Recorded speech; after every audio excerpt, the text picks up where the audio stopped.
So what's up mga idol, good afternoon sa inyo.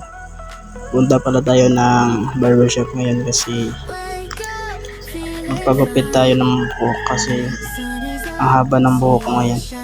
Tapos sobrang init ng panahon. Wala tayong dalang payong kaya ito, palakasan lang talaga ng loob. So ang kasama ko pala dito mga idol is ito pala kasama namin sa simbahan si Jolene.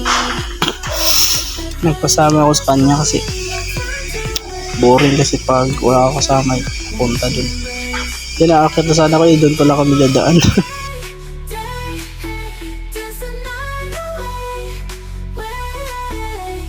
Fast forward natin, nandito na pala kami sa sa marketplace.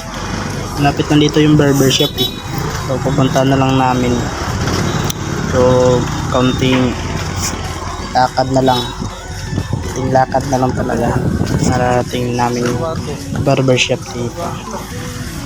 Nalalakad pa kami pupunta dun sa barbershop guys.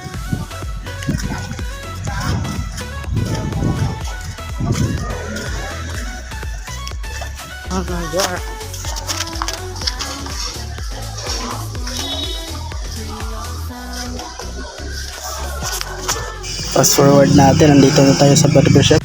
Keeping spirits flying high.